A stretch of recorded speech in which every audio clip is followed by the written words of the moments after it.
Hello, everyone, and welcome to another episode. I'm Crypto Waymo, and here you can expect to receive the most recent news and updates in the world of cryptocurrency. So, in other words, when we know, you know, and it's just that simple, guys. All right. Coming again today, guys, to bring you some more detailed information, help you to understand what's going on out there in the world of cryptocurrency. And also want to talk about some news updates and some catalysts as well that I think are very much a part of need to know information for you as you go about day to day in the world of cryptocurrency. So with that being said, guys, let's get right into it.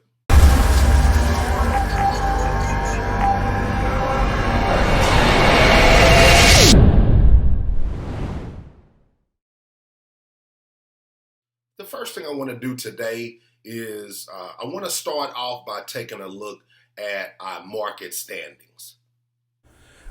Coming in today at a market cap of $1.35 trillion, down 0.28% in the last 24 hours. We saw Bitcoin yesterday drop to 31,009. We were kind of concerned about whether Bitcoin would go bearish or, if it would go bullish.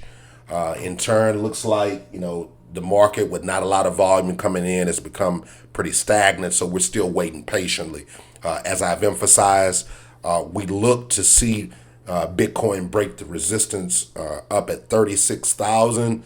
And from there, we can take off with a bull run if that was to come about. So, of course, there's a lot of FUD and a lot of things being talked about today in the market, which in turn is, not really provided a lot of volume to come in. Ethereum today's dropped below 2,000, down 15% in the last 7 days. We have Dogecoin down at 19%. We have Shiba down 15.2% in the last 7 days, up 0.44% in the last 24 hours. So as you see, not really a lot of volume overall coming in the market, as I've said. So we're just waiting patiently, connecting the catalysts and seeing how this would impact our market, whether it be on the high or the low end. All right. So as we see, again today, not a ton of volume really at all circulating through the market. We've been talking about that for the last couple of days. We understand, guys, that there is a lot of FUD out there right now. We understand there's a lot of uncertainty, a lot of doubt, a lot of individuals that are really not aware of what direction to turn at this point. They're very skeptical. A lot of people, when we begin to get into a panic, we typically think to hold on to, our U.S. dollars or U.S. currency, right? Neglecting the fact of the value of inflation and how that money continues to depreciate day by day. Now, I know personally on this channel, I've talked consistently about inflation. I have talked consistently about the depreciation of the American dollar. And I've also helped us to understand that being very valuable in understanding the future of cryptocurrency and how it brings some power and buying power to that money. Now, again, guys, this is not financial advice. This is, of course, only my opinion in regards to the long term of what I feel cryptocurrency turns into. I personally feel that there is a lot of phenomenal returns ahead. I'm very excited about that. I really can't emphasize that enough. And I truly feel that a lot of the talk or discussions going out there are really frightening individuals or scaring individuals away from cryptocurrency. And unfortunately, I think it's going to cost them in the long run. I feel that in the world of cryptocurrency, one of the huge catalysts and why I feel that it's going to be valuable extremely in comparison to fiat currency in the next few years is inflation, which I've talked about time and time again on the channel, helping everyone to understand that inflation is here and inflation is not going anywhere anytime soon. So I, truly feel that because of that, that gives, underlying value in cryptocurrency and its ability to appreciate those assets at the same time. As a part of that discussion, if you don't take my word for it, we're always about the facts. So I've brought some very interesting information here in regards to some of the things going out there in relationship to inflation that I think you might want to check out. So this article literally spells it out for us. Here's an article leveraged from CoinDesk entitled "Market Wrap: Bitcoin Weakens as U.S. Inflation Hits 13-Year High." Wow. So it's no longer a secret, ladies and gentlemen, as it relates to inflation. It's here. Again, as I've said earlier, inflation is not going anywhere anytime soon. The challenge becomes, how do you put buying power to your dollar? For me, I feel the value there lies in cryptocurrency. I think ultimately that's how we stand strong throughout the next years of increased inflation that we will experience. This particular article then goes on to say, interesting that as CPI inflation has climbed from 1.4% year over year in January to 5.4% in June, Bitcoin has essentially been cut in half. All right. Very interesting, guys, when you really look at the true impact that inflation has on the everyday U.S. dollar. Something else here, very, very thought-provoking. Looking at the larger macroeconomic picture puts Bitcoin's price action into perspective.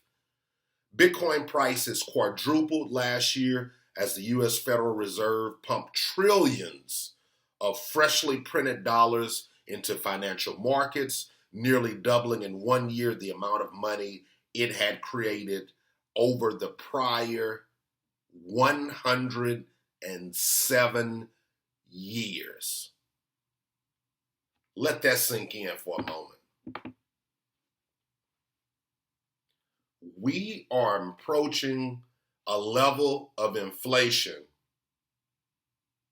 where the U.S. Federal Reserve has pumped trillions of freshly printed dollars in the financial markets, nearly doubling in 1 year the amount of money it has created over the past 107 years.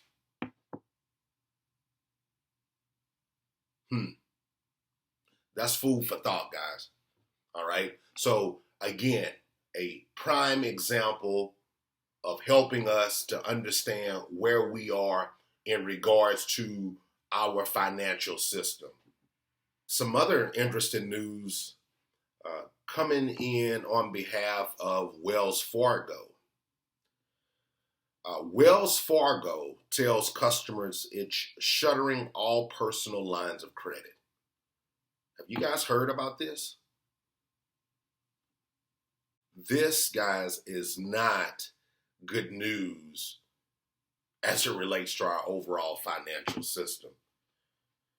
The bank is shutting down all existing personal lines of credit in coming weeks and no longer offers the product, according to customer letters reviewed by CNBC. The revolving credit lines, which typically let users borrow $3,000 to $100,000, were pitched as a way to consolidate higher interest credit card debt, pay for home renovations, or avoid overdraft fees or linked checking accounts. Wells Fargo warned customers that the account closures may have an impact on your credit score, according to a frequently asked questions segment of the letter. Very interesting, guys.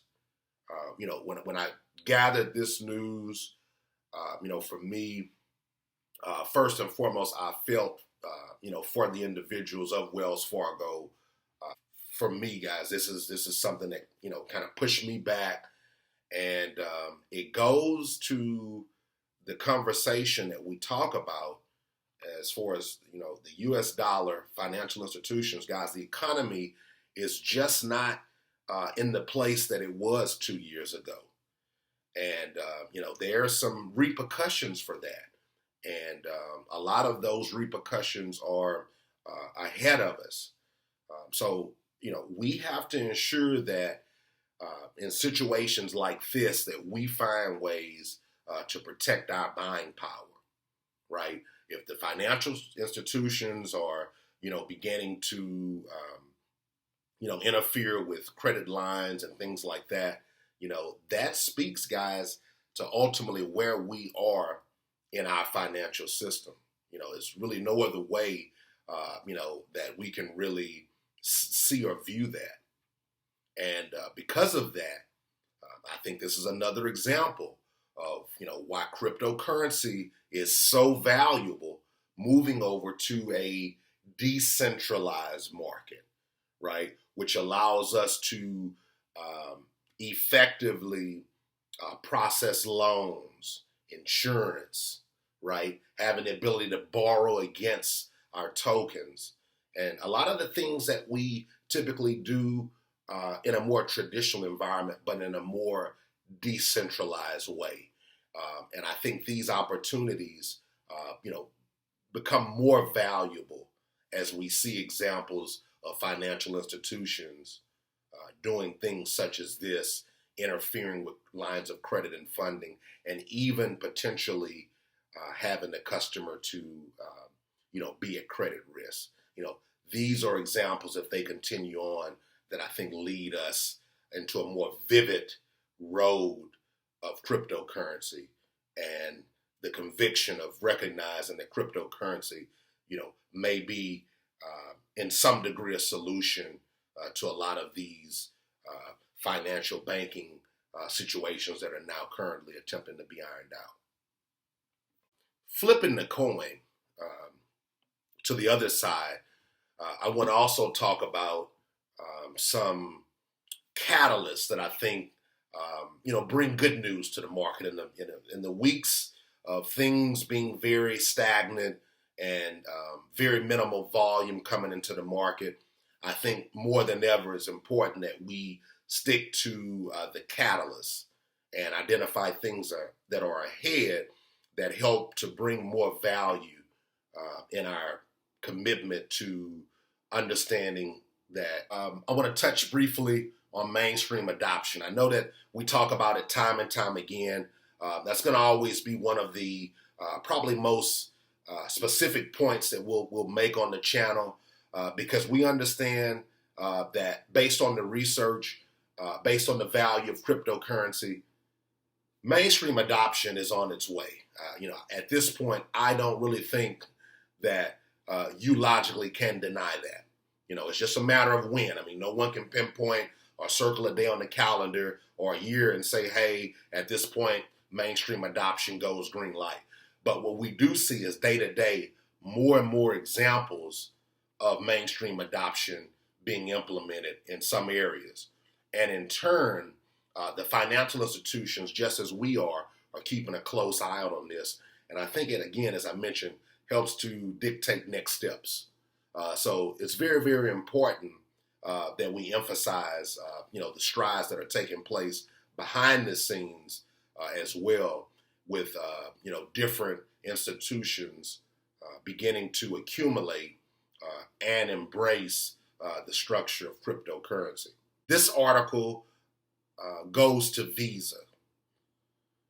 Visa is to approve Bitcoin spending cards for Australian startup CryptoSpin.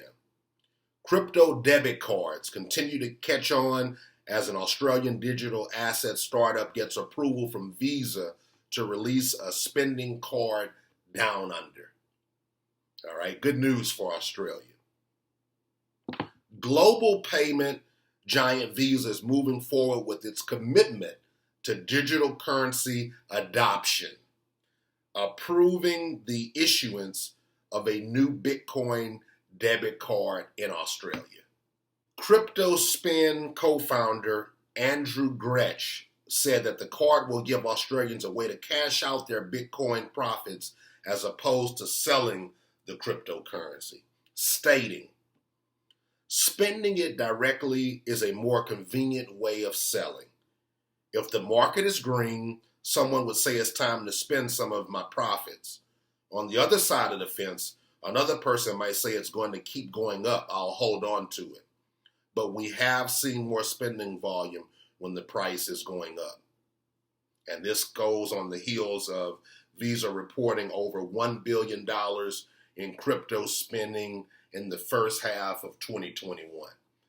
So, as I said in a previous video, Visa's on board, all right? Visa sees the value of where cryptocurrency is going, and Visa's loving the spending, I'm sure. So, this is another example of institutions that are embracing cryptocurrency, not running away from cryptocurrency based on the FUD and all of that that's in the market, and moving forward with solidifying cryptocurrency as a part of the play. All right. I think those things are very, very valuable for us as we continue to see more and more examples of these things take place. You know, it takes us one step closer to that mainstream adoption that we're looking for, that we know is going to change our complete financial situation, right, through investing in cryptocurrency.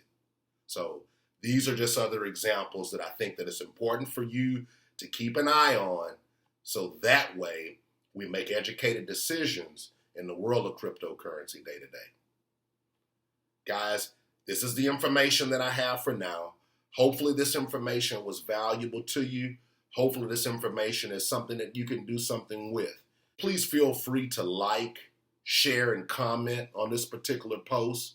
Let me know how you feel about the information that was discussed today. Let me know how confident you feel in hodling and how confident you feel in the future of mainstream adoption in cryptocurrency. Until next time, I'll catch you on the next one.